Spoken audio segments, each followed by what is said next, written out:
I am good, thank you. First of all, after the weekend, is it now all or nothing regarding this competition and this tie with Slavia Prague?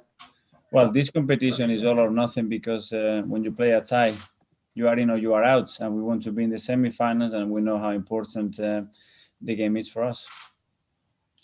But in terms of getting into the Champions League for next season, I think you'll admit now that getting in via the Premier League is probably gone. Till it's mathematically possible, you have to fight, and there is no other way to do it. We have to be realistic where we are in the league, and it's extremely difficult, but mathematically possible, so you have to stick to that. And how much are you relying on Pierre-Emerick Aubameyang? Again, you got a bit of criticism from pundits and critics after the performance against Liverpool at the weekend. We rely on every player in the squad to give their best, to be the maximum, and perform on the pitch at the level that is required at this club. Thanks, Mikel.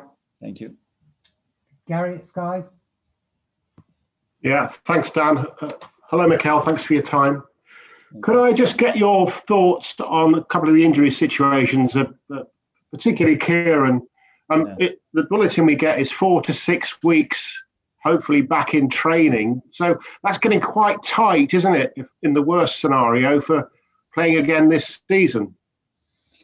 Yes, we have to make sure first that he doesn't need any surgery, which it doesn't look like it. And if that's the case, the time frame will be around what you said, Gary. So it could have been worse because the action looks quite scary, but he's feeling better and the damage is not that bad. So at the end of the day, it's not the bad news that maybe we could wait for after the game. So for such an important player, assuming you don't make, well, let's not assume you don't, unless you make the Europa League final, would you put caution first and maybe say it's unlikely he would play again this season? I don't know. We're going to have to go day by day, see how Kieran is feeling, how Danny is reacting. And when we get close to playing time and training with the team, and depending where we are and how he's feeling, we'll make that decision. And obviously you think he'll be okay for the Euros for all our Scottish friends watching? Again, it will depend how things evolve in the next few weeks. Obviously, he's so keen to play for us before the end of the season. And obviously, he's extremely keen to represent his country in the Euros. And another doubt, Martin Odegaard, what's his chances for tomorrow? Again, we will assess him today, how he's feeling. He's been carrying an injury for the last 2 or 3 days since he got injured with the national team. We have a few of them for the last game when we play Liverpool as well. So it will be today, the day probably when we see where everybody is at and who is available for tomorrow. And just finally, better news, it seems, with Saka, Smith Rowe and Granit Xhaka. Yes, again, but today is the day when they're going to be training fully with the team and they see how they feel. Thank you. Thank you. Charles? Hi, Mikel. I just wanted to ask about Lucas Toreira, Mikel. He's obviously been in a very emotional time the last couple of weeks. Sad time of him and his family. I was just wondering if the club or you have reached out to Lucas to kind of find out how he's doing and help him during this tough time. Yeah, of course. We contact him. We have spoken to him, and we know how difficult time this is for him. He was really attached to his mom. He's really attached to his family, and hard times for him with emotionally. There is a lot of thoughts and things that go through your mind, and tranquilo, when things are like that, is not the moment to make decisions. Yeah, because he's been very public in the aftermath of what's happened about his desire to return to South America and join Boca Juniors. I mean, I'm sure you've read the comments. How can you understand how he wants that move at the moment? And how he's feeling? I understand how he's feeling emotionally, probably his need and responsibility to be closer to his family. But it's not the moment to make any decision. Certainly, it's a decision that has to be made by different parties, and now nothing is going to change. So it's just an interview, some comments, and let's wait what happens. Yeah, I think he's still got a couple of years left on his contract, and Boca's finances are perhaps not what couldn't really stretch to what Arsenal would want. How difficult would it be to find a balance between meeting a player's emotional desires and maybe the club's financial needs? It's something very common because players go through different stages in their careers and different emotional moments. And these things happen, and we have to deal with that. We know that when you recruit a player from a foreign country, when they have that struggle sometimes to adapt to a new culture and a new language, a new way of doing things, this risk is there. And then you have to be able to manage that risk and make the right decisions at the right time. Thank you, Mikel. Thank you. Jim? Hi, Mikel. Mikel, I just want to ask you about Willian in terms of his progression this year. Before Christmas, his form was very good, but he hasn't really featured that much after Christmas. Are you happy with Williams in terms of his first year at Arsenal, or do you think he's fulfilling his potential? We all know Williams' potential. I think we can reach a higher performance level because his potential is so big. He needs the contribution to the team and the team to be stable in order to provide what he needs to express himself on the pitch. It's true that in recent weeks we've seen a much better version of him, and his contribution when he's playing has been really positive. So it's going to be crucial, his form, for the performance on the team in the last 2 months. Cheers, Mikel. James? Hi, Mikel. I'd just like to ask you a little bit more about Kieran. Obviously, he's so important to the way you build up. I think he's your leading chance creator. Is this going to necessitate a change of system, a change of how you build your attacks without Kieran over the next few months? Yeah, we're going to have to make some adjustment because his qualities are unique and we don't have anybody to replace these qualities within the squad unless we start to move a lot of pieces, which without any time to train is a little bit dangerous to do. But we're going to have to find different ways to fulfill that gap and use other things that can be as effective as well. I'm sure Bukayo is someone you view as one of those options. When you consider making a change like that, do you worry that you're going to imbalance your team then in two positions by not having the same player of Tierney standards and then missing out on Bukayo on the right wing? That's the reality. You have to change something. You have to find a different way of attacking. At the same time, the structure when you are defending and in transition moments has to be stable and have to be done by players that are comfortable by doing that. We knew that position was a weakness around the squad because we didn't have anybody to replace him. And we have to find different solutions. You were looking in January. Was it just that there wasn't a deal that was the right deal to make at that time? We could not do anything on that window. We decided to let Kolasinac out on loan as well, and it's a decision that we made. Thank you. George? Thanks, Mark. Hello, Mikel. Mikel, if you play like you did on Saturday night, do you think you'll go out of this competition?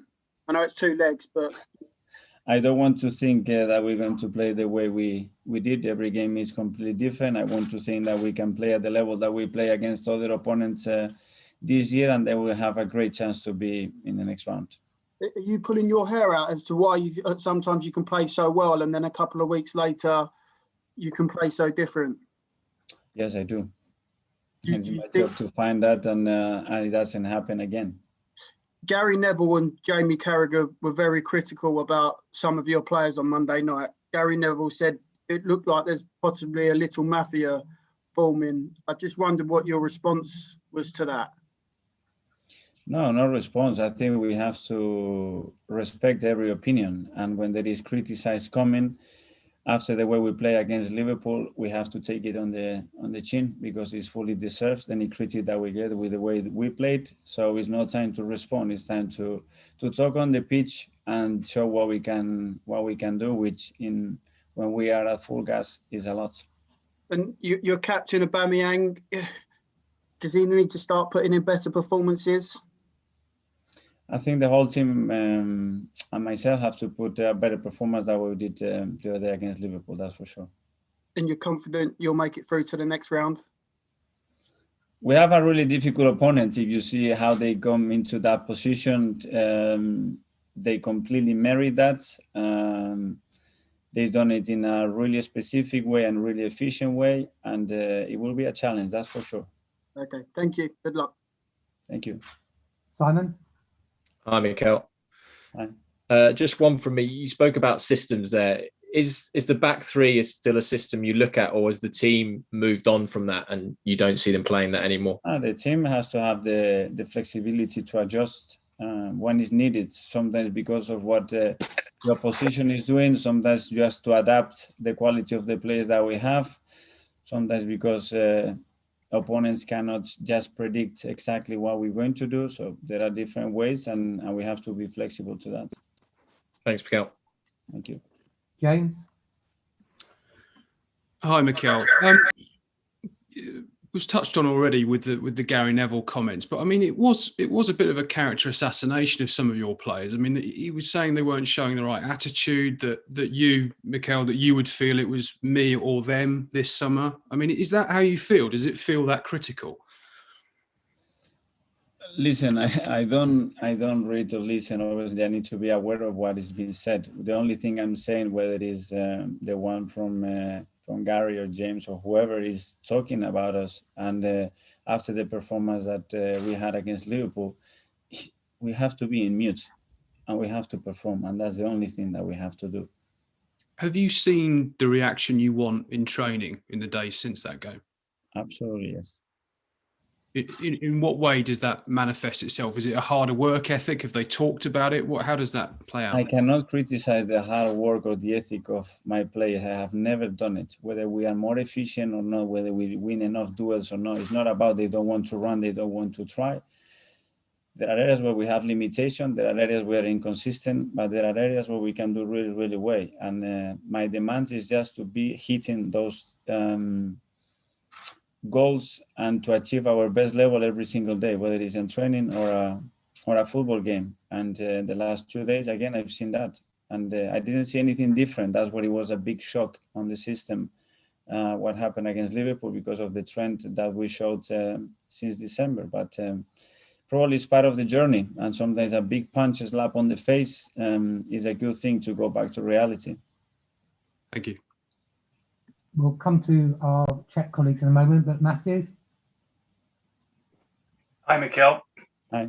Hi. I was just wondering what the areas you think the players need to improve are in terms of their performances. Again, going back to the performance the other day, is every single area we have to do it much better. Then, yeah, I cannot discuss here the specific things that we need to do better. What we need to do is pick up results, pick up the best possible performance, because that's going to allow us to get the result that we want. That's all I'm interested for in the next 6-7 weeks. Thanks. Thank you. So we'll just go to our Czech colleagues. We do have an interpreter available if required, to just shout if that's the case, but I'll come to Yuri. Hello, I hope you can hear me well. Yeah. Hello, I would like to ask you about Slavia, if you can say a few more words about the team. What do you expect from them, and how impressed you were when you saw how they played against Leicester, against Rangers, and maybe what will be your message for your players regarding them before the game? Thank you. That they are really a strong side. They've been unbeaten in the league. You see how they have evolved in the last few years, competing at the highest level. They've always been in the game. They made it really difficult, really competitive, brave, very direct and incisive, and a team that has caused you problems throughout the game. They never give up, top attitudes all the time, and that's why they beat those teams, because they are a really good side. Martin?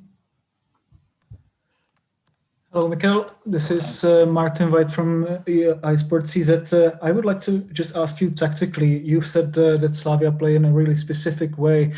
Could you be more concrete on how different is your opponent to perhaps anyone else you've faced this season, for instance? No, it's very specific, very creative, some of the things that they do, and some rare things that you don't see in a lot of teams. But I would describe them as a really brave team.